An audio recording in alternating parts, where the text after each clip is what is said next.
Hold on, they're not going to get there. It's fine, it's fine.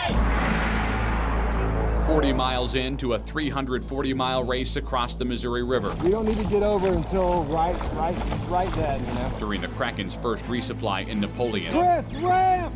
Chris, ramp! their ground crew finds themselves out of place. Just easy. They're barely able to get bags of food, water, and other essentials into the water before the boat passes. Okay, there's our bag. But one isn't thrown far enough. I don't think we got it. The Kraken, at 47 feet long, unable to steer in such tight quarters. Otto's going. Otto, you're going to catch it before us. Go. You're doing great, man. Doing awesome. So the ground crew has to jump in to save the supplies. Awesome. Big heave. Yep, that's it. Go. Yes. Good job, Otto. Back panel out. 360 turn.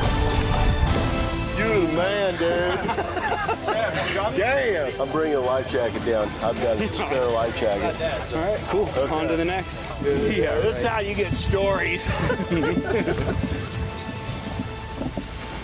But yeah, that's just the perfect example of why you can't sleep either. Because as soon as you do, it's like, holy we're late.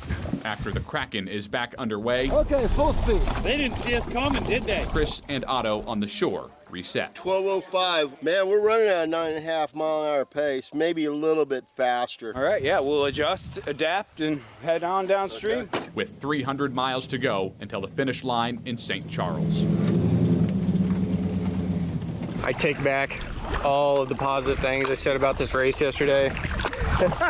I'm miserable, my arms hurt, and I'm dehydrated. Not far behind the Kraken, the tandem team of Garen Robinette and Chase Reisinger, who formed a special bond on this river. Rather than a race, it does more become about friendships. Can we take a nap now? Oh my God.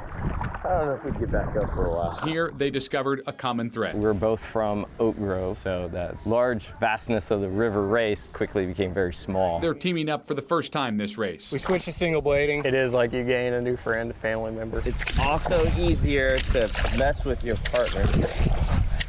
Garen and Chase hope to finish top 3 in their division and top 10 overall. That's the goal. I think we can do it. You ready? Yes. Here it comes. Go.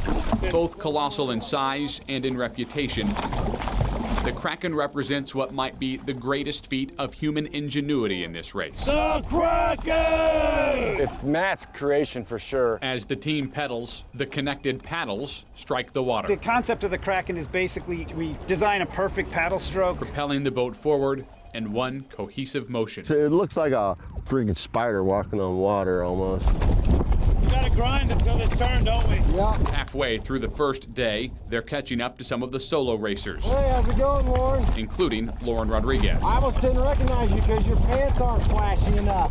I mean, they're flashy, but normally you've got like tie-dye or rainbow or I sparkles. think they're very flashy. Rodriguez is out to a fast start, already on pace to break her own record. It's been 3 hours, 20 minutes, so that would put me 30 minutes under goal time. But it's early in the race, and the summer sun is beating down. It's getting hot.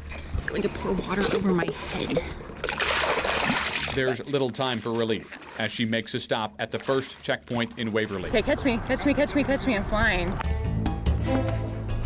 So this has the green bag in it. Can I have the green bag, please? She's able to step off her board for the first time in 10 hours. Nice action shot of mid-race, pit stop. How you feeling? Good, except for the wind just slowed us down. This will be her only stop the first day of the race, where she'll see her husband Manny, I don't want to stop in Miami. and her last stop before night falls. I think that's it. Other racers take longer stops at this first checkpoint It's tough, but it's good. as the reality of this race sets in. It's hot, it's tiring. For others, it's a sign of relief. Right now we got a good pace going. Dead last Johnny and his daughter Juliana are feeling good, but their time on the ramp here is limited because of what's just behind them. Out of Waverly at 6:45, doing fine. Hour and 15 minutes before the Reaper. Yay!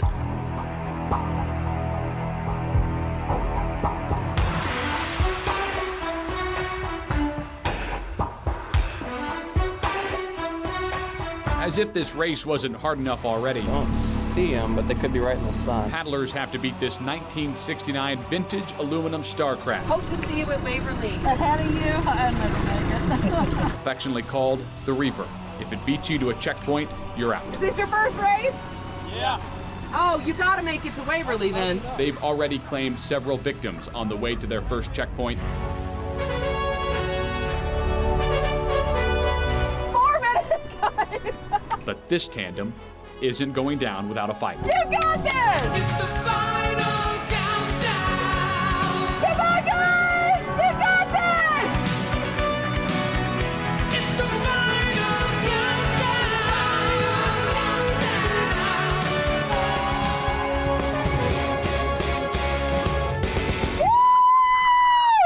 They made it in time. They made it with 40 seconds. The Reaper is one of more than 20 safety boats patrolling the waters of the Missouri during the race. Got a lot of safety boats here today.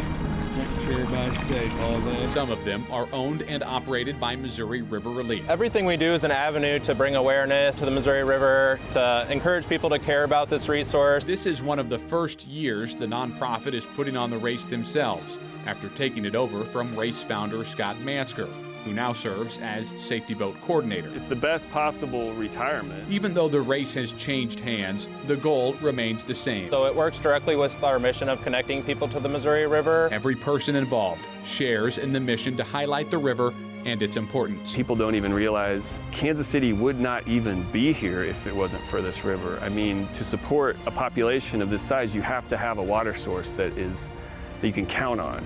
And that's this river. The race has raised hundreds of thousands of dollars for Missouri River Relief. Part of that money goes to help fund cleanup efforts, like the ones led by Kevin Tosi. But it's still a huge issue today, and the spots that we visit again and again still have that trash. So I say it's getting better, but we still have a lot of work to do. As the race grows, what a good day for paddling. That mission grows too. Because the more people that connect to the river, One less thing in the river. the more people will care. Take a minute now and just enjoy the river. Once you get out here and see how scenic and beautiful it is, then you become a steward of the river and you are willing to speak up and protect it.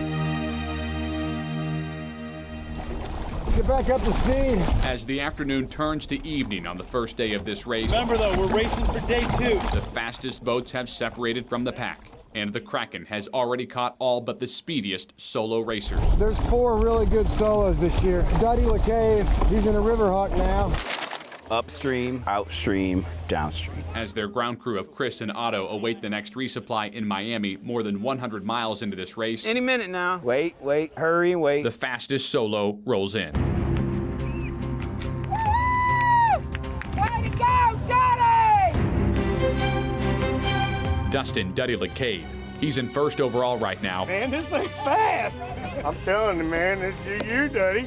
Got this new boat. But the Kraken is closing in. No solo has overall won the race since the very, very first year. And just gained another 5 minutes. Bye, guys. As Duddy leaves Miami. Kitchen little by little. That's all it takes. Because the Kraken doesn't stop for resupplies. One. Yep. A-Dog is orange. Matt is middle. Joe is front. Way to go! Woo!